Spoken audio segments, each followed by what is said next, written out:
شاہی محل میں پڑھیں، کسی سرسبز و شاداب جگہ میں پڑھیں، لیکن جب تک آپ کی نماز میں آپ کا رخ، آپ کا چہرہ بیت اللہ کی طرف نہیں ہوگا، کعبہ کی طرف نہیں ہوگا، آپ کی نماز قبول نہیں ہوگی۔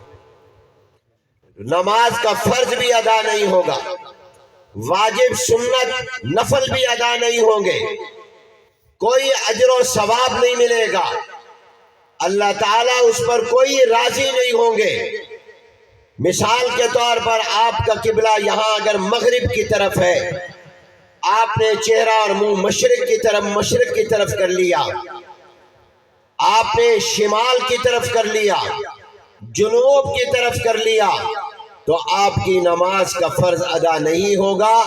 ہاں، اگر آپ کا چہرہ بیت اللہ اور خانہ کعبہ کی طرف ہوگا، ادھر رخ کر کے نماز پڑھیں گے، تو آپ جنگل میں، آپ کھیت میں، آپ پہاڑ پر، آپ دریاؤں میں، سمندروں میں، فضا میں، ہوائی جہاز میں، اور آپ کسی کمرے میں، کچے مکان میں، کچی مسجد میں بھی اگر آپ نماز پڑھیں گے، مگر آپ کے نماز میں آپ کا رخ بیت اللہ اور خانہ کعبہ کی طرف، آپ کا منہ، آپ کا چہرہ مکے کی طرف ہوگا، تو آپ کا فرض بھی ادا ہو جائے گا، واجب بھی ادا ہوگا، سنت بھی ادا ہوں گی، نفل بھی ادا ہوگا، یہ نماز قبول بھی ہو جائے گی۔ اس پر اللہ تعالیٰ اجر و ثواب بھی عطا کریں گے اور اپنی رضا کا سرٹیفکیٹ بھی عطا فرمائیں۔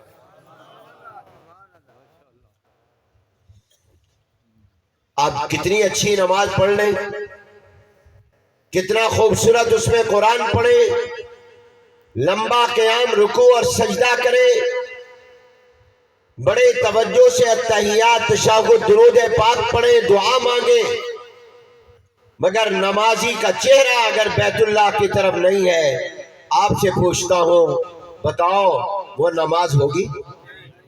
جو کہتے ہیں نماز نہیں ہوگی، وہ ہاتھ ہلا کر کہیں کہ نماز، بولو نہیں ہو۔ کیوں نہیں ہوگی؟ چہرہ قبلے کی طرف کرنا ضروری ہے۔ جیسے نمازی کا بدن پاک ہونا، کپڑے پاک ہونا، جگہ پاک ہونا ضروری ہے۔ اگر کپڑے ناپاک، نماز نہیں ہوگی، جگہ ناپاک، نماز نہیں ہوگی، اور اگر بدن ناپاک، نماز نہیں ہوگی۔ اسی طرح پر یاد رکھیں، یہ تمام چیزیں پاک بھی ہوں، کپڑا پاک، جگہ پاک، بدن پاک، لیکن نمازی کا چہرہ مکے کی طرف، بیت اللہ کی طرف نہیں ہے، قبلے کی طرف اس کا رخ نہیں ہے، نماز نہیں ہوگی۔ نماز میں قبلے کی طرف ہونا چہرے کا ضروری ہے۔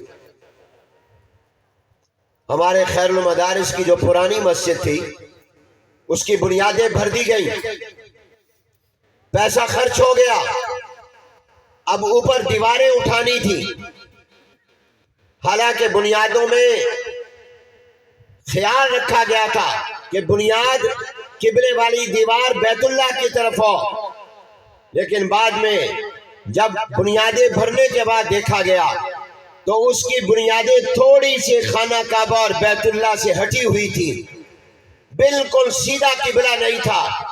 تو میرے جد امجد استاد العلماء حضرت مولانا خیر محمد صاحب جلندری رحمۃ اللہ علیہ فرمایا، یہ بنیاد توڑ دو۔ حضرت پیسے لگ گئے، مٹیریل خرچ ہوا ہے، سیمنٹ، بجری، ریت، اینٹیں لگ گئی ہیں، اب تھوڑا سا نشان دے دیں گے اور تھوڑا سا فرق ہے۔ فرمایا پیسوں کی کوئی پرواہ نہیں ہے، نماز کی پرواہ ہے۔ نمازی کی نماز خراب نہیں ہونی چاہیے، اس کو توڑ دو، اس پوری بنیاد کو ہٹا کر دوبارہ صحیح بناؤ۔ نعرہ تکبیر! حضرت مولانا خیر محمد جلندری، قائد وفاق المدارس العربیہ پاکستان، حضرت مولانا قاری محمد حنیف جلندری، نعرہ تکبیر! انہوں نے پیسوں کی پرواہ نہیں کی، وقت کی پرواہ نہیں کی، وہ تمام بنیاد توڑوا دی اور دوبارہ بیت اللہ کی طرف اور قبلہ رخ اپنی مسجد کی بنیاد رکھوائی۔